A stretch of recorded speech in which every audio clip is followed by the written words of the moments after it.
बिस्मिल्लाहिर्रहमानिर्रहीम। Sindh virtual academy तरफ़ां मां आहियां अवांजो पंहिंजो ख़ादिम सदाम हुसैन। सभिनी दोस्तनि ॾिसंदड़नि खे अस्सलामु अलैकुम।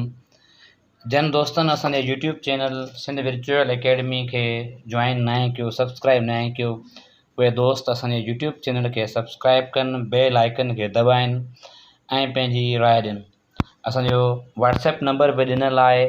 कंहिं बि टॉपिक मुताबिक़ जे ॻाल्हि सम्झ में न अचे, का पॉइंट हुजे, असां दोस्त व्हाट्सएप नंबर ते बि राब्तो करे सघनि था पिया। हलूं था पंहिंजे टॉपिक तरफ़। जीअं त अॼु जो पंहिंजो टॉपिक आहे पार्ट्स ऑफ स्पीच, जेका पाण पढ़ूं पिया, उन मां आहे पंहिंजो 8 नंबर टॉपिक आहे इंटरजेक्शन। इंटरजेक्शन इंटरजेक्शन जंहिंखे पाण सवली सिंधीअ में हरफ़ निदा पिणु चवंदा आहियूं। हरफ़ निदा। जेकॾहिं पाण इन जी डेफिनेशन तरफ़ हलूं, बिल्कुलु सिंपल डेफिनेशन आहे, सम्झण जी डेफिनेशन आहे त an interjection is a word which used to merely express some certain feeling, express certain feeling, का बि ओचिती फीलिंग, चाहे दुख जी हुजे, ख़ुशीअ जी हुजे, of mind, sudden feeling of mind. इन मुकमल डेफिनेशन पढ़ूं पाण त an interjection is a word which is used to merely express some certain feeling of mind or emotions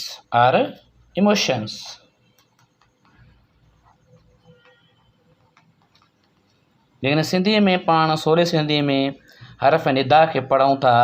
अहिड़ा लफ़्ज़ जिन मां सॾु करणु, दिलि जी हालति, ख़ुशी, ॾुख, ग़म या हैरत जे ओचिते इज़हार ते वात मां निकिरी वञनि त उनखे पाण हरफ़ निदा चवंदा आहियूं। सिंपली जेकॾहिं पाण उनजा एग्ज़ाम्पल लिखूं हिते, जीअं पंहिंजो जॉय ख़ुशीअ में पाण इस्तेमालु कंदा आहियूं। फॉर एग्ज़ाम्पल हुरा,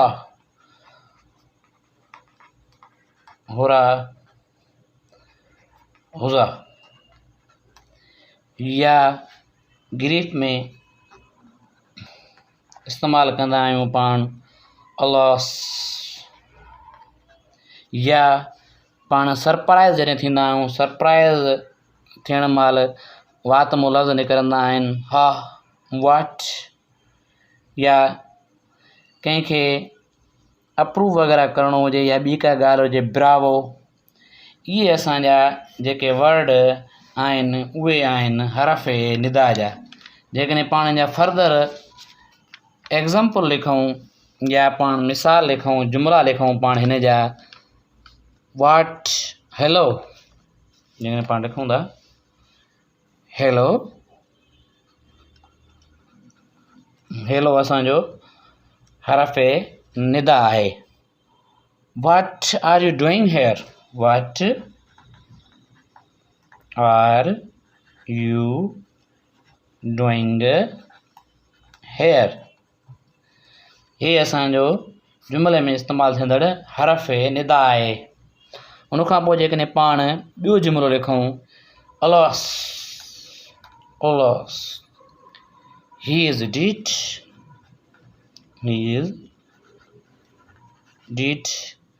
हीअ असांजो हरफ़ निदा आहे। उनखां पोइ अञा ॿियो हिकिड़ो लिखूं था पाण जुमिलो अञा बहितर सम्झण लाइ, जेके वात में ओचिते लफ़्ज़ निकिरंदा आहिनि पंहिंजा ओचिते फीलिंग जे इज़हार लाइ।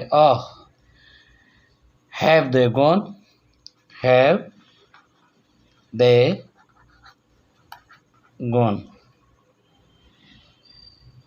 बिल्कुलु ई सिंपल टॉपिक आहे पंहिंजो। हिन में एतिरी घणी ॻाल्हि कोन्हे का। अगरि का दोस्तनि खे ॻाल्हि सम्झ में न आई हुजे, असांजे यूट्यूब चैनल ते बि असां सां राब्तो करे सघनि था। जीअं त अॼु पंहिंजो टॉपिक हुयो सिंपली पार्ट्स ऑफ स्पीच जो इंटरजेक्शन, जंहिंखे पाण सिंधीअ में हरफ़ निदा चवंदा आहियूं। सिंपली पाण जी डेफिनेशन पढ़ीसीं। Interjection is a word which merely express some certain feeling of mind or emotion या certain feeling जेका असांजे दिमाग़ जी हूंदी आहे उहो उनखे इज़हार कंदो आहे। या सिंपली पाण जी डेफिनेशन पढ़ूं सिंधीअ में, अहिड़ा लफ़्ज़ जिन मां सॾु करणु दिलि जी हालति जीअं ख़ुशीअ, ग़म, ॾुख या हैरत जो उजते इज़हार ते वात मां निकिरी वञनि त उनखे असां हरफ़ निदा चवंदा आहियूं। जीअं पाण एग्ज़ाम्पल लिखियासीं होड़ा, होज़ा, ओलॉस, हेलो, सर्टेनली। अहिड़ा असांजा लफ़्ज़ हूंदा आहिनि जिन में असांजी हरफ़ निदा जी निशानी हूंदी आहे, इंटरजेक्शन जी निशानी लाज़िमी यूज़ थियल हूंदी आहे। इहा दोस्त असांजे ज़हन में रखनि। महिरबानी, इंशाअल्लाह जल्द मिलूं था हिकु नए टॉपिक सां गॾु। सिंध मुरकंदी, सिंध पढ़ंदी। इंशाअल्लाह जल्द मिलूं था नए टॉपिक सां। असांजा दोस्त जेके नवां आहिनि यूट्यूब चैनल खे सब्सक्राइब करियो। महिरबानी, इंशाअल्लाह जल्द मिलूं था।